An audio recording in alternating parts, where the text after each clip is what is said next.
सनातन धर्म ही मानव धर्म है। सनातन धर्म रहेगा तो मानव धर्म रहेगा, मानवता रहेगी, इस सृष्टि रहेगी। और मैं अभिनंदन करूंगा उन पूज्य संतों का जिन्होंने मौनी अमावस्या के अवसर पर पूरे धैर्य के साथ एक चुनौती हम सबके सामने आई। कुछ पुण्यात्मा उस एक हादसे के शिकार आग हो गए थे, लेकिन उन स्थितियों में एक अभिभावक के रूप में, जैसे परिवार के ऊपर कोई विपत्ति आती है तो परिवार का अभिभावक धैर्य नहीं खोता, पूरी हिम्मत के साथ खड़े होकर के उस चुनौती का सामना करते हुए उससे उभारने का कार्य करता है। और आपने देखा होगा कि जो सनातन धर्म के विरोधी हैं, वे लोग एक प्रयास कर रहे थे कि संतों का धैर्य जवाब दे दे और उसके बाद जग हसाई का एक कार्य कराया जाए।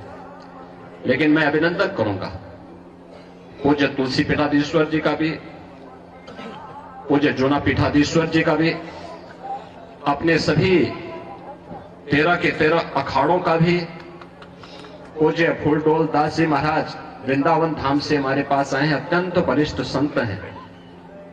इन सभी पूज्य संतों का जिन्होंने उन स्थितियों में पूरे महाकुंभ के आयोजन को अपना आयोजन मान करके पूरे धैर्य के साथ परिस्थितियों का सामना करते हुए पुण्यात्माओं के प्रति विनम्र श्रद्धांजलि भी की और मां गंगा के प्रति, महाकुंभ के प्रति अपने दायित्वों का निर्वहन करने के लिए भी अपने उत्तरदायित्वों का पूरी श्रद्धा, पूरी निष्ठा के साथ निर्वहन करते हुए इस आयोजन को सकुशल आगे बढ़ाए।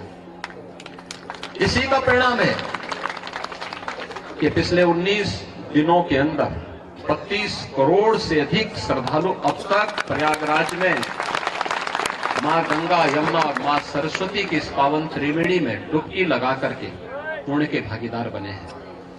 जो यहां से जा रहा है, यहां की परंपरा के बारे में, यहां की गाथा के बारे में, यहां की व्यवस्था के बारे में गुणगान कर रहा है। ये गुणगान व्यक्ति का नहीं है, सनातन धर्म का है जो आ रहा है देश और दुनिया से। लेकिन हम लोगों को ये भी देखना होगा, कुछ लोग लगातार गुमराह करके सनातन धर्म के खिलाफ हर एक मुद्दे पर षड्यंत्र करने से बाज नहीं आते।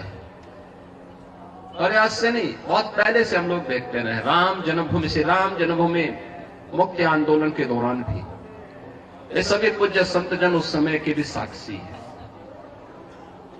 वे लोग उस समय, उनका व्यवहार, उनका चरित्र उस समय भी जग जाहिर था और आज भी है।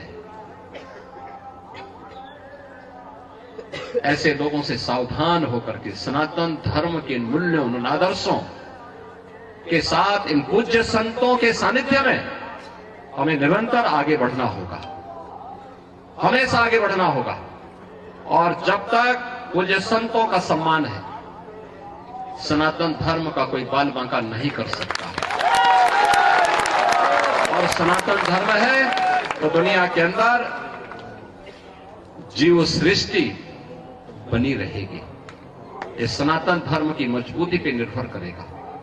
और इसलिए हम सब का प्रयास होना चाहिए कि जहां भी जिस स्तर पर हो सके, सभी पूज्य संत जन कर रहे हैं, हमें समय के अनुरूप उस प्रकार की रणनीति के साथ जोड़ करके आगे बढ़ना होगा।